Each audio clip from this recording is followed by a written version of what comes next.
Segundo livro de Samuel, capítulo 21, do versículo 1 até o versículo 14. Houve em dias de Davi uma fome de 3 anos consecutivos. Davi consultou ao Senhor, e o Senhor lhe disse: a culpa de sangue sobre Saul e sobre a sua casa, porque ele matou os gibeonitas. Então chamou o rei os gibeonitas e lhes falou: os gibeonitas não eram dos filhos de Israel, mas do resto dos amorreus, e os filhos de Israel lhes tinham jurado poupá-los, porém Saul procurou destruí-los no seu zelo pelos filhos de Israel e de Judá. Perguntou Davi aos gibeonitas: que quereis que eu vos faça? E que resgate vos darei para que abençoeis a herança do Senhor?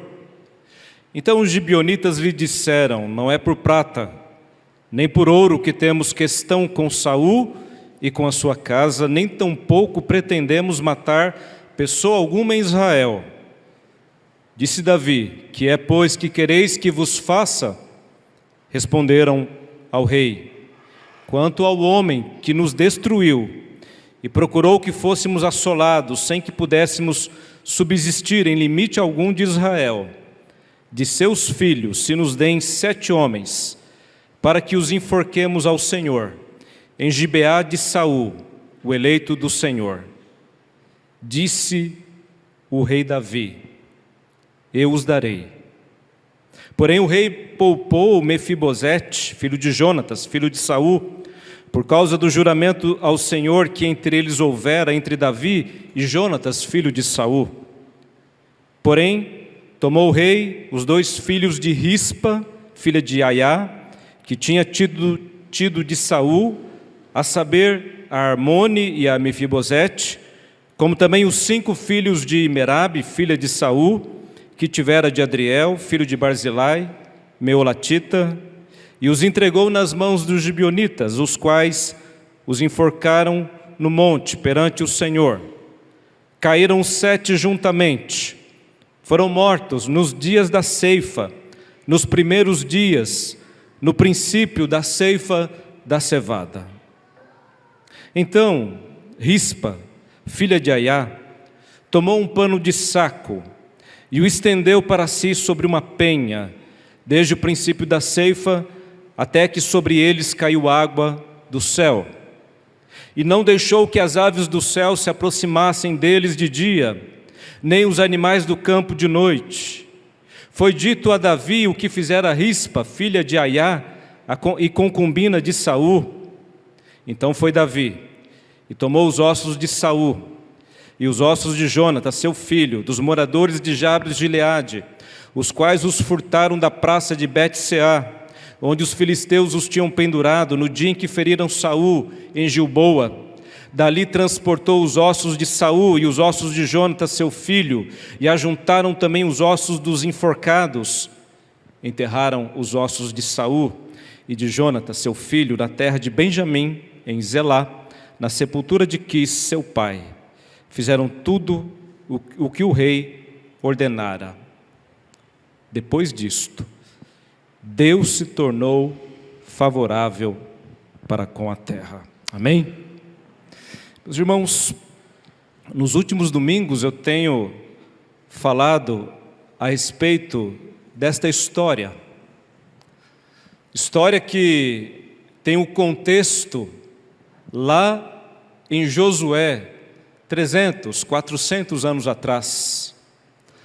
Quando Josué, o líder do povo ali na entrada da terra prometida, no momento de conquista, ele faz uma aliança com os gibeonitas que na verdade enganaram Josué, enganaram Israel, se fizeram de povo distante, fizeram todo um teatro, com roupas velhas, tudo velho, tudo acabado, dizendo: olha, a gente vem de uma terra distante, andamos muito tempo, estamos aqui querendo fazer uma aliança, não somos daqui.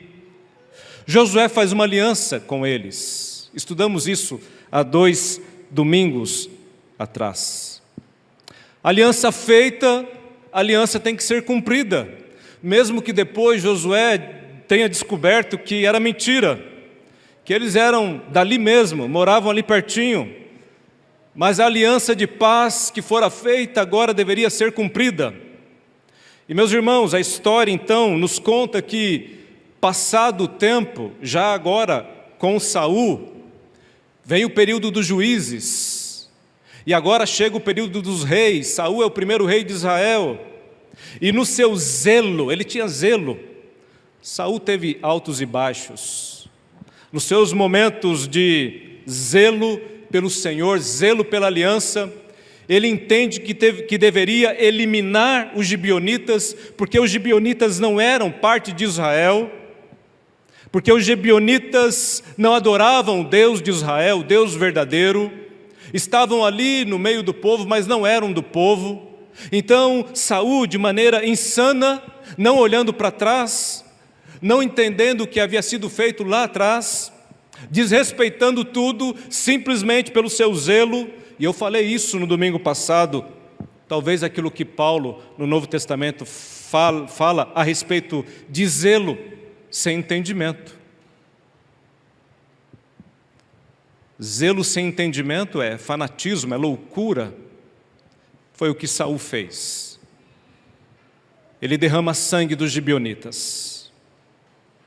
O tempo passa e Deus cobra o sangue derramado.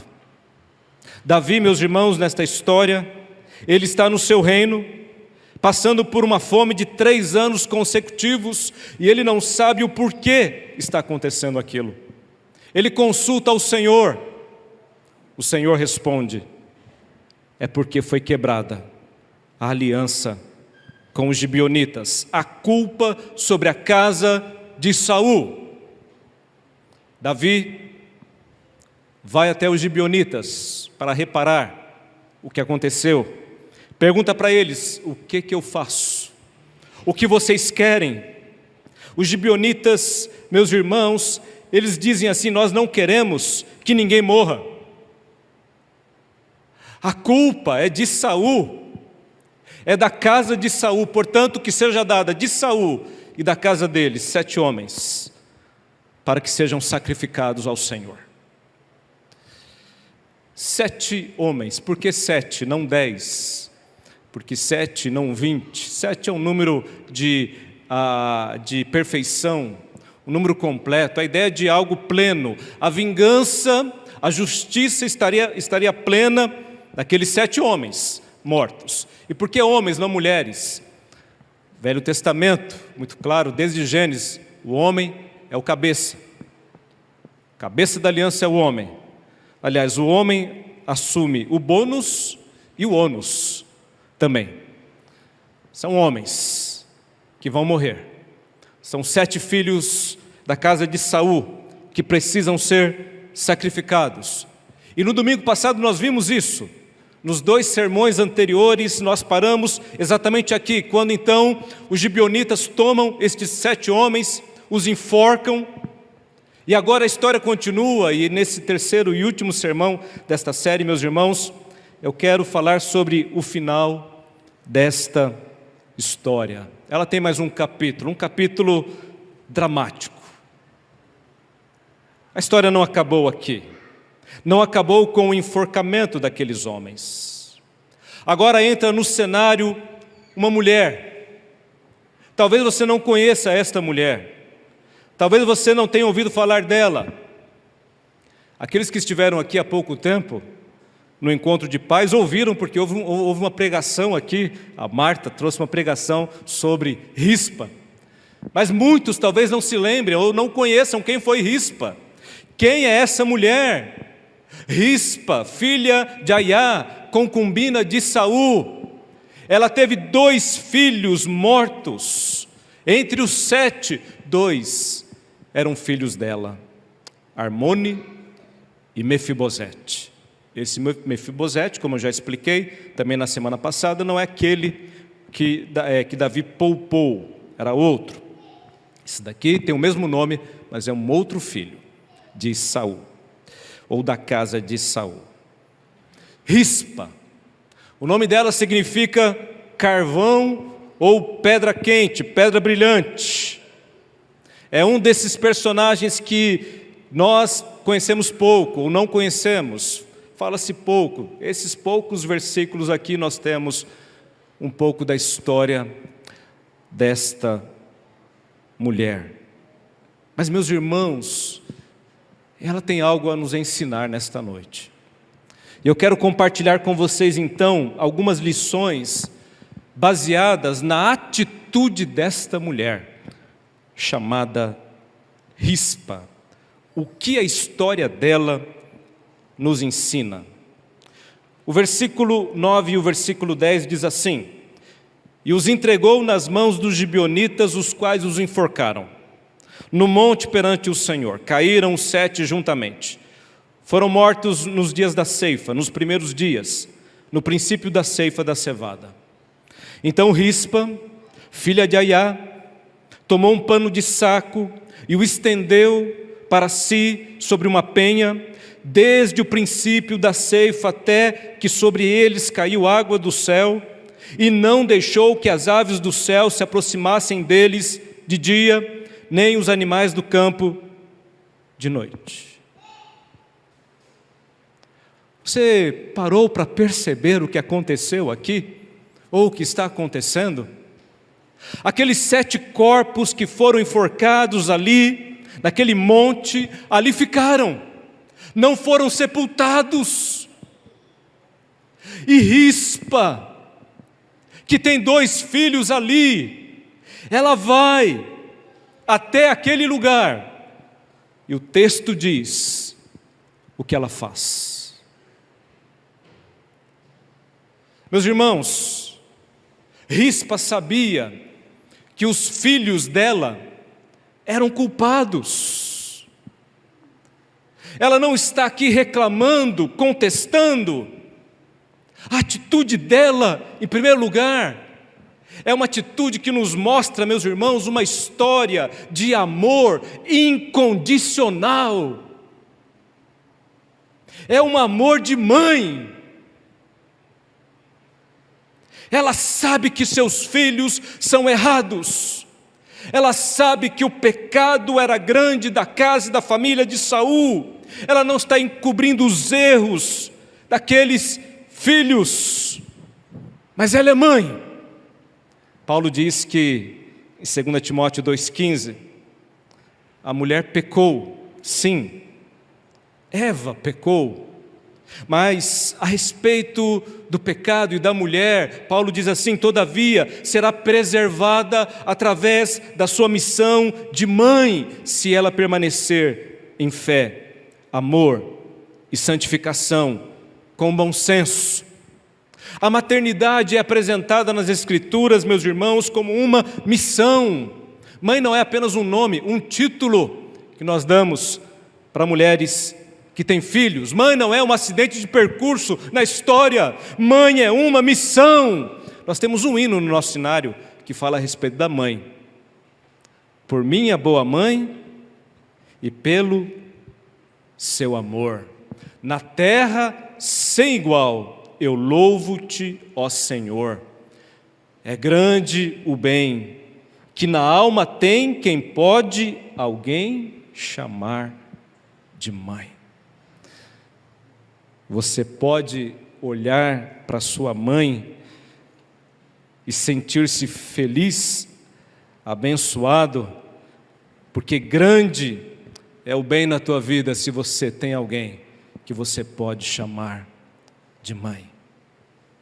Se você teve alguém na sua vida que você pôde um dia chamar de mãe. Mãe na acepção da palavra. Mãe não abandona filho. Aliás, você conhece aquele texto de Isaías, quando diz assim: acaso pode uma mulher esquecer-se do filho que ainda mama, de sorte que não se compadeça do filho do seu ventre? A resposta a esta pergunta qual é? Não. Absolutamente não. Mãe não faz isso. Esse versículo, meus irmãos, está apontando para o amor de Deus, para o cuidado de Deus, e a ilustração que é usada é de uma mãe. Pense numa mãe. Uma mãe esquece do filho que ainda mama e não se compadece dele. Isso é possível? De maneira nenhuma. Mas mesmo que isso aconteça, se uma mãe viesse esquecer do seu filho, eu todavia, diz o Senhor, não me esquecerei de ti. Esse versículo está exaltando as mães. Está mostrando, claro, que como o amor de Deus é muito mais perfeito do que qualquer amor, seja de mãe, de pai ou de quem quer que seja, porque somos falhos e pecadores. Mas assim é uma mãe. Meus irmãos, mãe é algo maravilhoso e Rispa nos mostra isso. Aqui eu estou pensando nela como mãe, porque ela está lá nessa condição, olhando para os seus filhos que foram mortos, estão ali abandonados, não tiveram um sepultamento digno, e ela não aceita aquilo. Ela não está encobrindo os erros dos seus filhos, mas ela não quer que eles fiquem ali naquela condição, quem sabe ao mínimo um sepultamento digno para eles. E já que aquilo não era possível, a situação era uma situação de crise, de julgamento de Deus. Aquela mulher, ela faz o quê? Se ela não podia fazer nada, meus irmãos, o texto diz que ela fica ali protegendo os corpos, para que durante o dia as aves não viessem pousar sobre eles, e nem à noite os animais do campo viessem sobre eles. Ela está protegendo os cadáveres daqueles filhos. 2 eram dela, 7 era da filha, os outros 5, aliás, eram da filha de Saul. Mas Rispa está ali. Você pode pensar nessa mulher? Você pode imaginar essa situação? Meus irmãos, que cena terrível. Que coisa. Pense na dor. Pense no sofrimento. Você sabe que até hoje é assim? Mãe de presidiário, depoimento de mãe de presidiário, somos reféns de uma sociedade que nos olha da mesma forma como enxerga o criminoso. O fato de nossos filhos estarem presos não significa que não prestamos. Quantas vezes, meus irmãos, as mães sofrem pelos erros dos filhos e são olhadas desta maneira? Quantas críticas a elas por conta do erro dos filhos.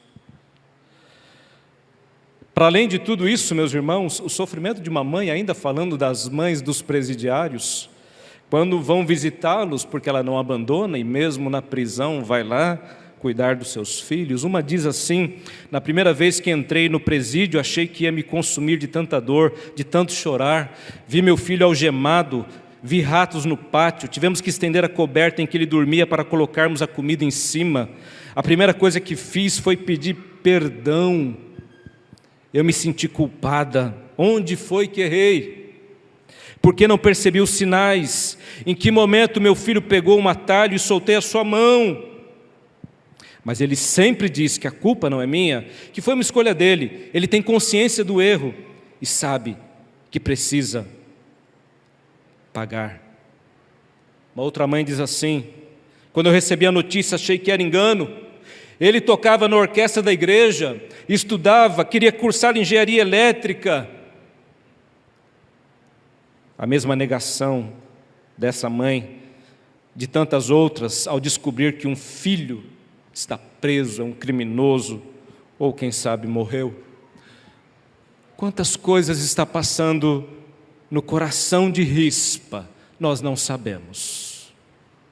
Nós não podemos imaginar, meus irmãos, o que está passando no coração, na mente dessa mulher, mas o que nós estamos vendo aqui é uma mãe que ama e ama incondicionalmente. Talvez eu tenha que dizer para você, filho, respeite a tua mãe, respeite o teu pai, eles te amam. Você pode não entender isso, filho não quer ouvir o pai e a mãe, Ouça, porque se Ele está te dando conselho, Ele quer o melhor para a tua vida. Os jovens acham que sabem tudo, não viveram nada e já se acham donos da razão, donos do mundo. Ouça o teu pai, ouça a tua mãe. Ele quer o melhor para você. Ele não vai te abandonar, Ele te ama incondicionalmente. Nós precisamos, meus irmãos, olhar para essa mulher e aprender um pouco com ela. Rispa, coloca um pano de saco ali, ela está demonstrando a sua humilhação, ela está mostrando para todos como está o coração dela naquele momento, mas ela não vai deixar os seus filhos ali. Ela não vai permitir que os animais devorem os corpos que ali estão. O que ela puder fazer, ela vai fazer. Uma história de amor incondicional. Mas há ainda nessa história, meus irmãos, uma segunda lição aqui para nós com Rispa. Aprendemos com Rispa uma história de proteção e perseverança. Uma história de proteção e perseverança.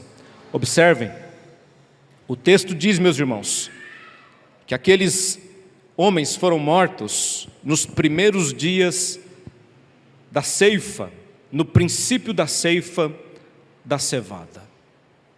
E Rispa fica ali até que cai água do céu. O início da ceifa é abril, o período das chuvas é outubro. Os comentaristas vão dizer que aquela mulher ficou entre 4 e 6 meses ali. Um dia já seria algo demais para uma mulher. Não é uma jovenzinha, é uma mulher com uma certa idade. Meses, meus irmãos, é algo que nos ensina proteção, perseverança. Essa mulher não dorme. De dia, ela protege os seus filhos das aves do céu. De noite, dos animais do campo. Como que ela faz isso, pastor? Não sei. O que ela tem nas suas mãos, pastor? O texto não diz. Simplesmente diz que ela não permite que os animais se aproximem dos corpos. Eu não sei se ela tem um pedaço de pão, de pau, se ela tem uma tocha na sua mão. O que ela tem eu não sei, mas alguma coisa ela está ali fazendo. Se é apenas aquele pano de saco que ela levou para se cobrir, para deitar, para fazer uma tenda, não sabemos. Mas o fato é que o texto diz que ela não permite que os animais se aproximem dos corpos durante meses. Ah, meus irmãos, que história é essa de proteção e perseverança? Porque ela não desiste de fazer aquilo. Onde ela encontrou forças? Não sei. Não tenho respostas para muitas das perguntas que poderemos fazer a esse texto. Uma coisa eu sei, ela trabalhou duro. Ah, meus irmãos, Rispa foi de fato uma guerreira, porque naqueles dias, o corpo não ser sepultado era algo terrível, era sinal de maldição, isso estava na lei. O corpo, o hebreu, ele tinha o cuidado com o sepultamento. A morte faz parte da vida, mas um sepultamento digno também. A morte é amenizada quando sepultamos o ente querido. Imagina os corpos ali largados. Isto era para os amaldiçoados. Eles ficariam lá para serem comidos pelas bestas feras. Rispa diz: meus filhos não. Se esse é o juízo deles, eu ficarei aqui enquanto puder para evitar isso. Essa mulher está protegendo filhos mortos. E muitas vezes, nós não estamos olhando para os nossos filhos vivos. Talvez essa seja a diferença de Rispa para muitos de nós. Os filhos dela estavam mortos, mas os seus estão vivos. Você tem protegido eles? Você tem sido perseverante nessa proteção? Pai de verdade faz isso. Mãe de verdade faz isso. Pai de verdade, mãe de verdade são verdadeiros guerreiros. Essa mulher é uma guerreira, e guerreiros são forjados na batalha. Eu não sei a história dessa mulher antes desse fato aqui. Eu não sei se ela tinha tanta força. Mas uma coisa eu sei: se não tinha, esse fato aqui transformou essa simples mulher numa guerreira. Você conhece alguém assim? Quanta gente, meus irmãos, por conta da história de vida, fatos e circunstâncias, se transformaram em guerreiros. Gente que você olhava e dizia: ah, não vai, não tem jeito, e se levantou diante da situação, tomou atitude, buscou forças, e força no Senhor, para agir. Talvez seja isso que nós precisamos, sair do comodismo, da inércia, irmos para a ação. Essa história é uma história de proteção e perseverança, que eu posso aplicar na minha vida nesse sentido, do cuidado. Vocês conhecem, ou já ouviram falar das mães da Sé? No Brasil, eu li isso, a cada 3 minutos uma pessoa desaparece. Pior do que você não poder sepultar alguém é você não saber se ele está vivo ou se ele está morto. Eu não posso imaginar, meus irmãos, a angústia de alguém que perdeu alguém por conta de um desaparecimento. Saiu de casa e não voltou. Que coisa terrível. Essas mães se reúnem para se ajudar, para se animar, para se consolar, para sair com cartazes pelas ruas, para mostrar: olha, você viu ele, para divulgar na internet, nas redes sociais. Proteção, perseverança. Quantos exemplos nós temos hoje? Poderia citar muitos aqui. Olhando para a Bíblia, Jó, os filhos estão lá festejando, brincando, se divertindo. Jó está de joelho, orando, de madrugada: Deus, perdoa os pecados dos meus filhos, porque pode ser que naquela festa eles pecaram.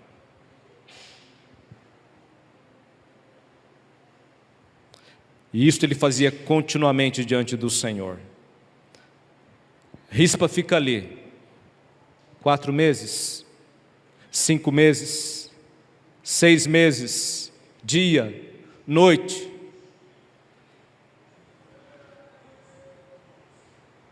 Até que caiu água dos céus.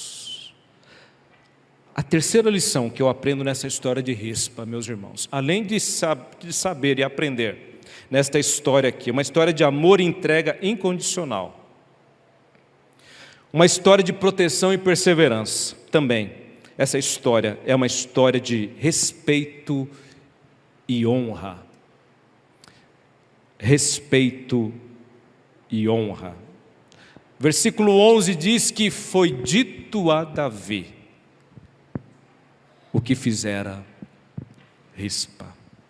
A notícia chega a Davi, o rei. O que esta mulher fez pelos filhos chega agora ao rei Davi. Meus irmãos, quando chega no ouvido do rei, as coisas mudam.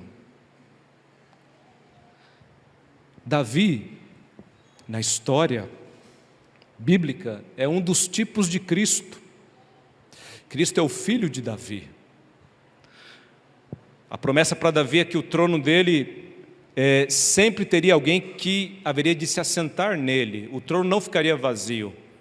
Essa promessa não é para Salomão ou para qualquer filho físico de Davi, mas sim para o Messias que viria, que se assenta no trono eternamente para reinar, como o grande Rei dos reis e Senhor dos senhores. Jesus Cristo cumpre os ofícios do Velho Testamento: profeta, sacerdote e rei. Meu querido, quando chega nos ouvidos do rei, a coisa muda. O texto diz que quando Davi fica sabendo daquela história, meus irmãos, eu fico imaginando Davi aqui se perguntando, se questionando. Aqueles homens que chegam para Davi: olha, Davi, lembra lá daqueles enforcados? Pois é, está lá ainda. Como? Os animais não comeram, não devoraram? Não. A rispa, lembra da rispa? A concubina de Saul ficou lá até agora, protegendo os corpos. O texto diz, meus irmãos, que Davi, quando ouviu aquilo, ele se lembrou de Saul, porque também os ossos de Saul tinham ficado em outro lugar, e Jonatas, os ossos de Jonatas, quando morreram na batalha. E Davi agora, ele diz: espera lá, nós precisamos buscar os ossos de Saul também, os ossos de Jonatas e os ossos desses enforcados, e dar a eles um sepultamento digno. Essa história é uma história, meus irmãos, de honra. A Bíblia diz: honra a quem honra. Não fique devendo nada a ninguém. A quem tributo, tributo. Imposto, imposto. Temor, temor. Honra, honra. O que rispa merece? Honra. Davi não poderia negar a ela e a casa de Saul, meus irmãos, esta honra. Ele ordena que os ossos de Saul e Jonatas sejam trazidos, e junto com os ossos desses homens que foram enforcados, vão ser sepultados em Quis. Quis é o pai de Saul. Estarão todos agora reunidos ali em uma sepultura, para a memória dos filhos, dos familiares, como um sinal de respeito, pelo menos uma morte digna. É bom dizer que aqueles homens erraram, mas é bom dizer que todos pecaram e carecemos da graça de Deus. O pecado deles não é maior do que o nosso pecado. É diferente do nosso, mas não é maior. Então a graça e a misericórdia também, meus irmãos, ela opera e tem que ser operada. E é interessante notar aqui, meus irmãos, terminando, que quando Davi faz isto, e só depois que Davi faz isto, o que o texto nos diz? No finalzinho do versículo 14, última frase: depois disto, Deus se tornou favorável para com a terra. Depois disto, Deus se tornou favorável para com a terra. Rispa, uma história de amor e entrega incondicional. Rispa, uma história de proteção perseverante da nossa família, do nosso legado, dos nossos valores. Rispa, uma história de alguém que teve uma atitude que merece respeito e honra. Você quer ser honrado? Você quer ser respeitado? É a lei da semeadura e da colheita. Se você plantar, você vai colher. E cabe a nós, meus irmãos, entender que Deus se agrada disso. Quando deixamos de dar honra a quem honra, Deus não está se agradando. Então preste atenção nisso, na tua vida e na tua caminhada, seja em que área for da tua vida, honra a quem honra. Isso agrada ao Senhor. E Deus se tornou favorável para com a terra. Que esta lição nos inspire nesta noite a viver de maneira que possamos também na nossa vida revelar este amor e esta entrega, essa proteção perseverante e uma vida que vai colher dignidade, respeito e honra pelas nossas atitudes.